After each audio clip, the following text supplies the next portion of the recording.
Deadly contradiction. Deputies forcefully entered his apartment. Those statements are inaccurate.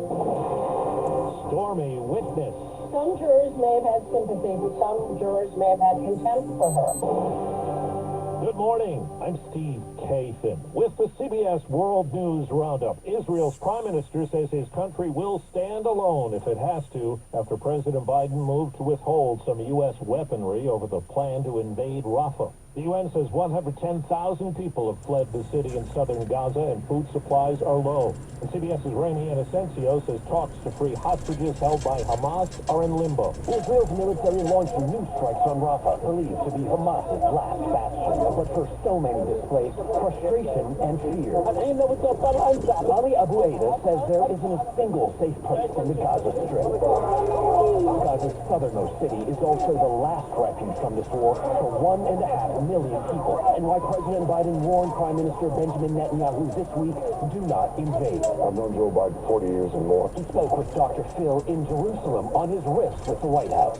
I hope we can overcome them now, but we will do what we have to do. I've said we'll fight with our fingernails. Former National Security Advisor Tuck Freilich He is allowing his personal considerations to greatly influence the way that he's managing the war. Netanyahu has been indicted for fraud, bribery, and breach of trust. He's denied those charges. In Massachusetts, police dismantled a pro-Palestinian tent encampment at MIT. The protesters were cleared from the University of Pennsylvania's campus in Philadelphia and at the University of Arizona. A new round of storms caused damage in parts of the South. Scores of people in several states face uncertainty after a week of destructive tornadoes. Here's CBS's Dave Malkoff. Violent storms slammed central Mississippi overnight.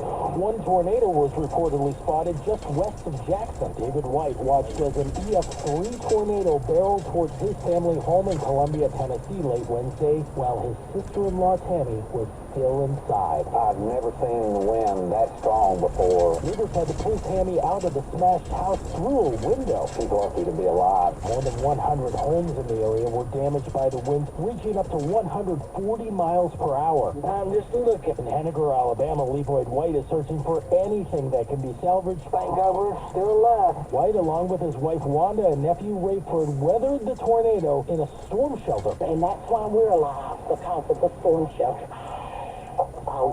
Newly released footage is out in the deadly shooting of a decorated Air Force airman inside his Florida apartment. His family insists deputies were in the wrong place as they investigated a disturbance. Here's CBS's Mark Strassman. Body cam video shows an Okaloosa County deputy arriving at Senior Airman Roger Forston's apartment door, responding to a 911 call about a domestic disturbance. The deputy appears to step to the side and knock. Forston opens the door holding a handgun at his side that was legally owned, according to his family. The deputy orders him to step back and then fires. Okaloosa County Sheriff Eric Aden said his department released the video to be transparent. We are not hiding, covering up, or taking action that would result in a rush to judgment. Forston's mother Mika says her son was FaceTiming with his girlfriend during the shooting. A portion of that FaceTime video was released by the family's attorney. Law enforcement can be heard talking about Forston's injuries. He shot her. He shot her.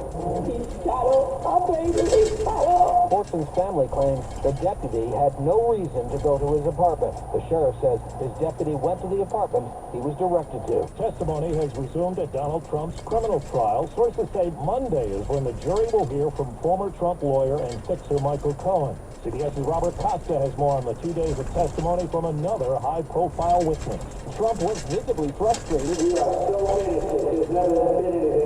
after his legal team wrapped up their cross-examination of adult film actress Stormy Daniels. In heated exchanges yesterday, Trump's lawyer Susan Neckles questioned Daniels' credibility and motive. Neckles focused on Daniels' high-profile appearances after news of her story made headlines and argued Daniels tried to capitalize on her fame. The prosecution also brought to the stand a junior Trump Organization bookkeeper, as well as Trump's former personal secretary at the White House, Madeleine Westerhout, who testified Trump was FedEx checks to sign while he was in office. 5 minutes after the hour. Well, that's today's news. I didn't hear any good news, did you?